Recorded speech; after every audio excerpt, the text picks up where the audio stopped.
Welcome back. I hope everyone had a good holiday weekend, those of you that celebrate Thanksgiving. Personally, I'm feeling a little stuffed from all the leftovers and just a little bit sleepy, but I do need to work on my puzzles, so that's what I'm going to do here on chess.com. If you're new to my channel, I'm not a titled player or a chess coach. I'm not even really that good at chess. I'm just a random person trying to get better at it and recording my progress as I go. In my last video, I made it again over 2400 on my puzzle rating, and I'm still trying to get used to my new checklist, which starts with the material count. Here it looks like my opponent is up a minor piece. They have all their minor pieces. They have all their pieces. They're just missing 2 pawns. I'm missing a pawn and a knight. So I'm down on material, so I definitely don't want to just start trading or giving away pieces if I can help it. I also have been trying to look at what somebody called tactical motifs, and I've taken that to mean the kinds of things that we normally see in puzzles like pins, forks, skewers, checkmates. And here it looks like their king is more open than mine, and I do have a check, so I'm going to go through my old checklist, which is checks, captures, and threats. If I check here, my opponent will have only 3 legal moves. No, they'll have 4, because they can block with the pawn, they can get out of check 3 different ways with their king. If they went to f8, I think I would just have checkmate right there. If they block with the pawn, I think I would just take it. So what if I checked and they went to one of these 2 squares? I think if they went to e7, I would still have checkmate, but if they so I think they're going to go to d7. Okay, so let's go here. They go to d7, and then if I check with the queen down on f7, they can just block with the bishop or either one of the knights or the queen for that matter, or I could check again with my bishop and they can't block that. Would that be checkmate? Then they would have to come over here and that would be checkmate. I'm hoping that's it and I haven't missed something. Oh, they did go to the square that I thought they would, but then I check with the bishop, right? Is there any way? Because their king is nestled among its own pieces. It can't keep going to the left toward the queen side. It can't go down here because my queen's cutting off that square. And if my bishop checks on h3, obviously it and the knight will be cutting off this square, e6. So it would have to go to e7. And I think we already determined that that's checkmate. So let's try that here. Okay, well that one has a 53% pass rate. So, more than half the people that see this puzzle, the 18,000 people that have seen this puzzle, more than half of us have gotten it right. Well, that's a good start. Next puzzle. Let's again do the material count. I'm playing with the white pieces. Okay, so my rooks are way down there, and I have a knight. My opponent only has 1 rook. Okay, so they have 2 minor pieces for my other rook. So my opponent is slightly ahead on material, not to mention a mass of pawns. Good grief. Look at all these pawns my opponent has. Is that all their pawns? I think they're missing 1, right? That's 7 pawns. My goodness. Okay, tactical motifs. I do have 2 rooks here on the back rank, which can check their king, and it can't escape this way because of my knight. Another thing on my new and improved checklist is how much danger am I in? If I don't checkmate them pretty quickly, I think I'm in a lot of danger. They can check me with the knight. They can capture my b pawn and be 2 squares from promotion. If they check me with that, if they check me with the knight, can I get out of check? Their bishop's cutting off this, their knight will be hitting here and here, and the pawn is hitting there and there, so I would only have 1 legal move if they checked me with that knight. And then they could check me with the other knight, and their bishop's cutting that off, and I'd have to move again. Oh my. Okay, well, if it was their turn, I'd probably be in bad shape. But checks, captures, and threats. This is my only current check in this position. I think in that case, they would move over. And then if I checked with the other rook, come up in front of this pawn. That pawn's not defended, so if I tried to check again, they could just take the pawn. Can I make a preparatory move? For example, pushing this pawn forward to keep their king from being able to come over. Then, because my pawn would be guarding that square, my knight would be guarding that square, and then this is checkmate. Okay, so what does my opponent play if I push this pawn forward? They could take it, but then they don't have that square to run away to. And if they took the pawn, I would check, they would come over here, and I would check with the other rook, and I think that would be checkmate. They could do the thing I said earlier, which is check me. And I think we already determined that I would only have 1 legal move. They could check me again with the other knight or with the pawn. If they checked with the pawn, that would be knocking off this square. I would have to go over 1 more, and then they would promote, and that would be checkmate. Okay, I paused for a little bit to look at all these options again one more time, and I'm still not sure that I found the answer. Okay, well, what if my pawn didn't need to move up there because it's already guarding this square? And if I put my knight over here on h5 where it'd be guarding those 2, then I've definitely got a checkmate coming, right? So if I put my knight over here on h5 and they check me, well, then my knight's not in danger, but I am. I can't come back. I would have to go over to G1, and then when they promote, that's checkmate. So it's looking like I have to check first, and I only have one check in this position. But they would only have one legal move at that point. Then I check with the knight. Wait, is that it? Oh, wow. Because my pawn is cutting off that, and my knight would be hitting both of those squares. I bet that's it. Oh my goodness. That's mate, isn't it? Why did it take me so long to see that? Oh my goodness. That one also has just over a 50% pass rate, but it's rated 2531. Is that the highest puzzle that I've reached on this little puzzle run here? That one took me a long time. What, 8 minutes, not counting the time that I paused the video? This one, I think, came down to the realization, and once it finally sunk in, that no matter what I do, they're going to checkmate me down here with this check. So I had to start checking them. I could not make a preparatory move. I have time for maybe 2 more. Next puzzle. Depends on how hard they are. This one, the rook just undefended their f-pawn is the first thing that I saw, but let me stick with my checklist. Material count, we're even on pieces. I'm missing 3 pawns and they're not missing any pawns. Okay, so my opponent is up 3 pawns. Okay, but tactical motifs is my knight is right here guarding those 2 pawns. It looks a lot like I should just take that one. However, if I capture on f7 with my queen, which is a check, they have one legal move, but then I don't have a good follow-up. Because like if I come back here aiming for their h7 pawn, guess they would block with the pawn and then I'm done. If they block with the pawn, then I could check with the knight. And when they came back, I would get their queen, but I would lose a knight. Maybe I should take that now because their queen can only escape on this diagonal.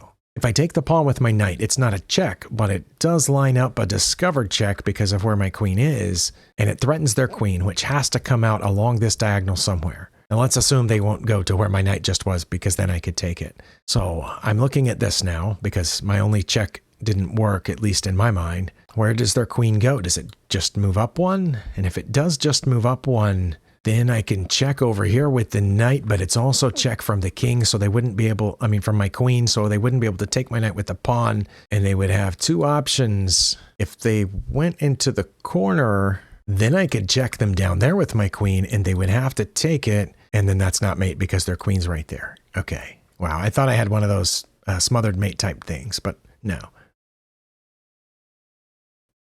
No, my knight's hanging. So if I check here and they move over and then I move my queen someplace, I still have to worry about this knight. Okay, again, I paused for a couple of minutes just to look at this in silence, which actually doesn't help me that much. It just cuts down on video editing time. But it's got to be one of those 2 moves. And I don't know which one. I don't know how to determine between them. The queen taking the pawn is more forcing, but I don't know what to do after that. That's just how this is. And then I can't, do a fork because my queen is there. What do I play after they move that over? Wait, do I come this way? I didn't even think of that earlier. Because that protects the knight and threatens mate, even if they play the g-pawn. So I didn't even think of that earlier. Okay, they have to go to h8. I bring the queen down to h5, threatening mate on h7. But then they push that pawn to stop the mate, the h-pawn. But then I check them with my knight here and win their queen because that's a check. Wait, that's got to be it, right? Well, I hope so. And if it's not, we're about to find out why. Okay, I went with this because it looks like I win the queen. Hold on, though. What if I go there and they just go back? I can still check, and they can go over. I was going to h5 with the assumption that they would play h6, and then I would jump in here with my knight, which is a check, and win the queen. But what if I come back here and they don't push the h-pawn and they just move over? I will be able to check, but they'll be able to move over, and I'll be able to check, and then they can get out, because my knight will be guarding that square. And when they get out, then I would take this pawn with check, and my knight's guarding that square, and my queen would be hitting all of these, so they would have to get out that way, and then I fork them? Oh my. All right, well, I think we're going to get a fork either way. Or have to move my king to take the bishop. I have to take it, right? Wait, what if I take it and then they push this? Then I'd have to take that too with the pawn? They played that, I'm assuming, to get out of checkmate, but I didn't see a checkmate, right? Their king could run. Their king can still do this thing that I said, I'm pretty sure. Okay, I'm going to take the bishop. Oh, they've taken my knight with the queen. It took me a second to think of why did they do that, but my knight was there, and I guess the computer, because I'm playing a computer, saw that fork coming after all of that stuff that I said. Wow, I'm going to take it. Okay, well, that one blew my mind, and it has less than a 50% pass rate. Theme was doubled rook. Where in the heck was a doubled rook in this puzzle? You can see that, right? Chess.com. What? And you took away the little buttons over here that I could downvote these dumb themes. That there's no doubled rooks in this puzzle. Come on.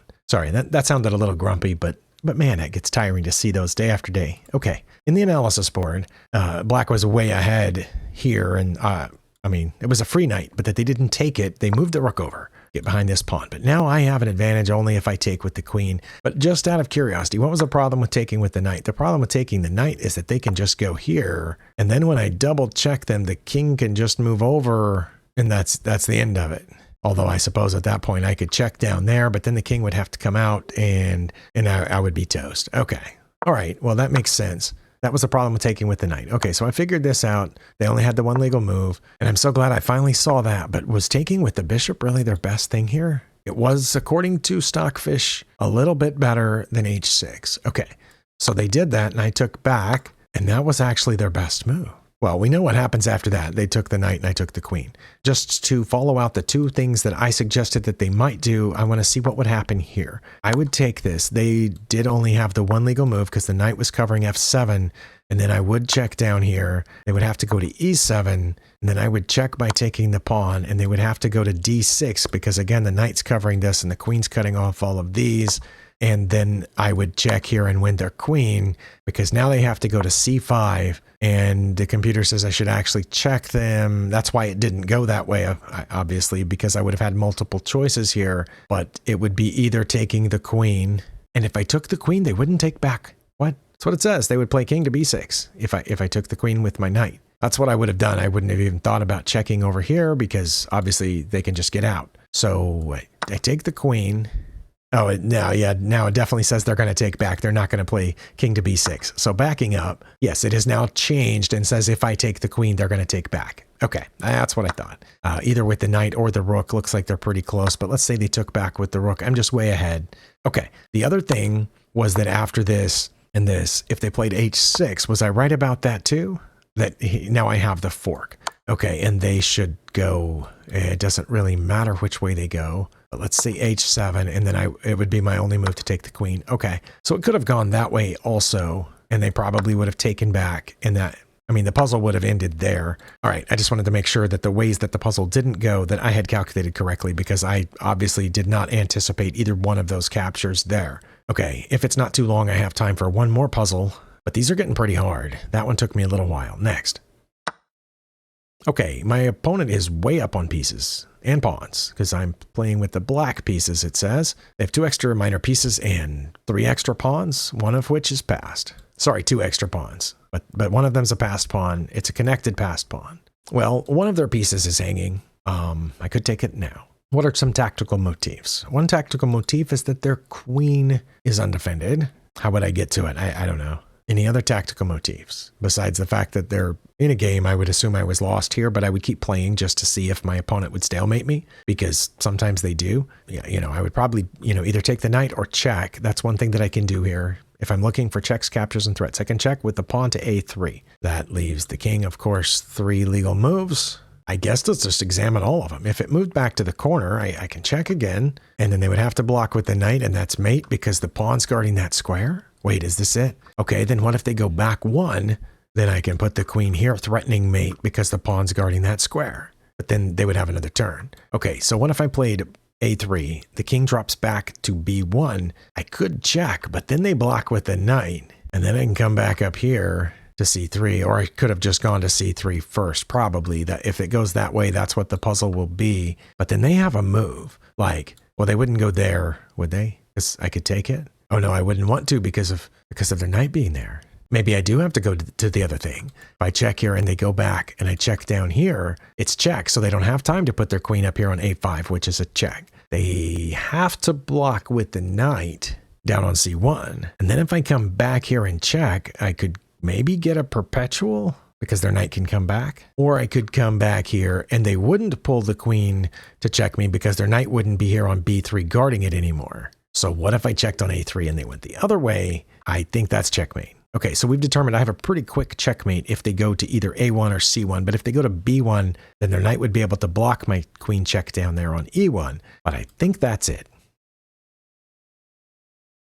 They can trade off 2 of those pieces, the queen and one of the minor pieces, and still have a minor piece plus those pawns. In fact, if I was playing with white right now, I would probably be willing to sacrifice all 3 of those pieces for my queen because of the huge pawn majority. So I have to check, and threaten mate. But I'm pretty sure that A3 is the first move, and I'm out of time, so I've got to play it, and if it's wrong, we'll figure out why pretty quick.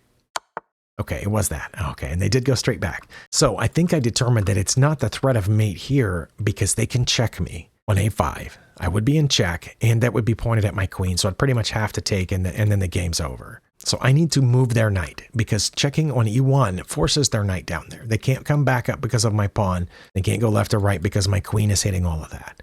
Okay, queen to E1 check forces the knight down there. Then I come back to C3 threatening mate. What does my opponent play? Because I don't want to come back to B4 because they can block with the knight again. So I come back to C3. They have to start checking me and fast. And if they check me here, I can just take it because their knight will be down there. Okay, that's what I'm going to do. Queen to E1. Okay, coming back to C3, I don't think anything's better than that. I think. Oh my, queen to C3. They gave up their queen to save checkmate. Okay, but they're still up 2 pieces. I'm going to take their queen. That one also has over a 50% pass rate. Oh my goodness, that one was difficult for me. It didn't take as long as a couple of the others, but I felt like it was more difficult. I don't know, maybe not. Another 2,500, almost 2,600 rated puzzle. Well, I am past my allotted time per day. If you're new to my channel, you may not have heard before, but I only have so many minutes a day, usually around half an hour, that I can practice chess, and then I have to go into other things, and I'm already over that time. Thank you for being here. I'll see you next time.